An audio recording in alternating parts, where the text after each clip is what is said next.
పురాణాల ప్రకారం బ్రహ్మదేవుడు శివుని యొక్క ఆజ్ఞ మేరకు సృష్టిని ఏర్పరచాల్సిన సమయం వచ్చినప్పుడు అందుకు కావలసినంత సృష్టి శక్తి బ్రహ్మకు లేనందున శివుడే స్వయంగా తన త్రిశూలంపై సృష్టించిన భూఖండానికి వెళ్లి తపస్సు చేయమని బ్రహ్మను ఆదేశించిన గొప్ప పుణ్యక్షేత్రం. అలాగే ఎంత పెద్ద మహాప్రలయం వచ్చినా కనుమరుగు కాకుండా శివుని యొక్క హృదయంలో కొలువై ఉండే మహానగరం.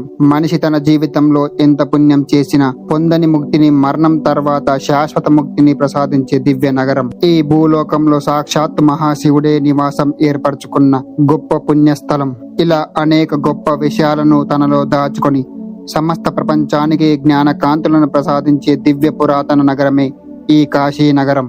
అసలు ఈ కాశీ నగరం ఎలా ఏర్పడిందో, కాశీ నగరం వెనుక ఉన్న రహస్యం ఏమిటో, మన పెద్దవారి జీవితంలో ఒక్కసారి అయినా కాశీని దర్శించాలని ఎందుకు అంటారు, అసలు కాశీలోనే ఎందుకు మరణించాలని అనుకుంటారో, ఇలాంటి అన్ని ప్రశ్నలకు సమాధానం ఈ వీడియోలో మనం క్లుప్తంగా తెలుసుకుందాం. మరి ఇప్పుడు ఈ కాశీ నగరం ఎలా ఏర్పడిందో తెలుసుకునే ప్రయత్నం చేద్దాం. ఒకసారి మహాశివుడు ప్రశాంతమైన ధ్యానంలో ఉన్నప్పుడు రాబోయే కాలంలో ఏర్పడే బ్రహ్మ గురించి, అలాగే బ్రహ్మ సృష్టించే జీవరాశుల గురించి, ఆ జీవరాశులు చేయబోయే పాప పుణ్యాల గురించి, ఆ పాప పుణ్యాల ద్వారా జీవరాశులు అనుభవించే కఠిన శిక్షల గురించి శివుడు తన దివ్య దృష్టితో చూసి చలించిపోయి, ఇలాగైన జీవరాశులు చేసిన పాపాలకు విముక్తి అందించి శాశ్వతమైన మోక్షాన్ని ప్రసాదించడానికి శివుడే తన మూడవ కన్ను నుండి ఒక దివ్య జ్యోతిని బయటకు పంపిస్తాడు. ఆ దివ్య జ్యోతి నుంచి వెలిసిన నగరమే ఈ కాశీ నగరం.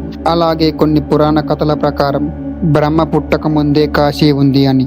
అది ఎలాగా అంటే, కాశీ అనేది భౌతిక స్థలం కాదు, అది ఒక దివ్య శక్తి క్షేత్రం. శివుడి త్రినేత్రం నుండి వెలువడిన జ్యోతి కారణం వల్ల ఏర్పడిన ఈ కాశీ అంటే భూమిపై ఉన్నట్లే కనిపిస్తుంది, కానీ ఆత్మ రూపంలో శివుని త్రిశూలంపై నిలిచి ఉంటుందట.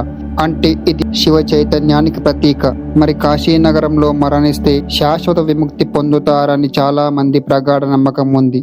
అది ఎలా అంటే, కాశీలో మరణించిన తర్వాత శివుడే స్వయంగా తన భక్తుని కుడి చెవిలో తారకా మంత్రం చెబుతారట. అలా తారకా మంత్రం చెప్పటం వలన మనిషి యొక్క ఆత్మ సృష్టి యొక్క జీవన చక్రం నుండి శాశ్వత ముక్తిని పొంది పునర్జన్మ లేకుండా కాశీలోని దివ్య జ్యోతి రూపంలో శివునిలో లీనమైపోతుందట.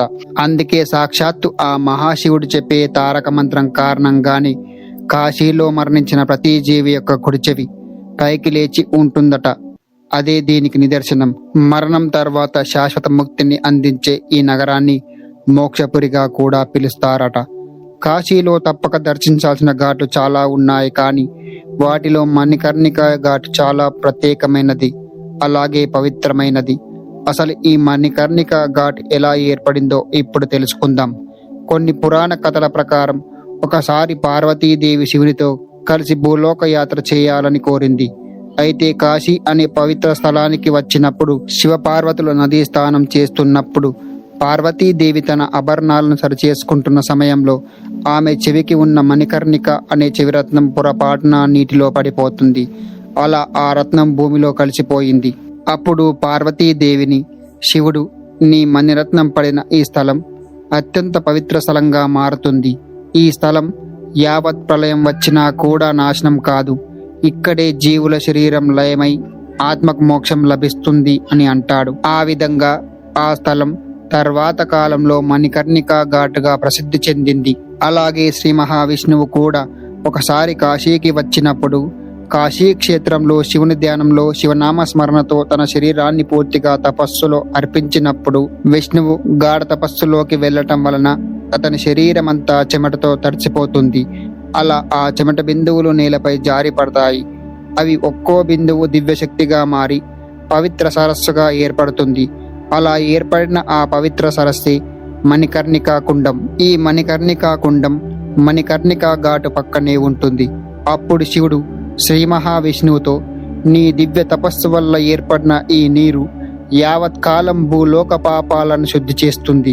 ఈ కుండంలో స్నానం చేసిన వారికి పాపం ఉండదు, ఇక్కడే మోక్షం సాధ్యం అవుతుంది అని చెప్తాడు. ఈ విధంగా కాశీలో ఏర్పడిన అత్యంత పురాతన తీర్థమే విష్ణుకుండం లేదా మణికర్ణిక కుండం. ఇది ఎప్పుడూ నీటితో నిండి ఉంటుంది. ఆ నీటిని దేవతలు కూడా పూజిస్తారట. అందుకే కాశీని అవిముక్త క్షేత్రం అని పిలుస్తారు. ప్రతి అణువులో కాశీలో శివుడు ఎప్పటికీ కొలువై ఉంటారు. అందుకే శివుడే స్వయంగా దేవతలతో కాశీ నగరం గురించి ఏం చెప్పాడంటే, కాశీ నా దివ్య శరీర రూపకల్పన, ఇది నా హృదయంలో ఎప్పటికీ వెలిగే జ్యోతి, మరణం తర్వాత ముక్తి పొందిన ఆత్మలు నా లోకానికి చేరే ద్వారం లాంటిది ఈ కాశీ. కాశీని తెలుసుకోవడం అంటే తనలోని శివత్వాన్ని పొందడమే. కాశీని విడిచి వెళ్ళడం ఎవ్వరూ చేయలేరు, ఎందుకంటే కాశే నేను, నేనే కాశీ. ఇలాంటి మరిన్ని విషయాలు తెలుసుకోవడానికి ఈ వీడియోను లైక్ చేసి మన ఛానల్ను సబ్స్క్రైబ్ చేయండి. ఈ వీడియో కనుక మీకు నచ్చినట్లయితే ఓం నమ శివాయ అని కామెంట్ చేయండి.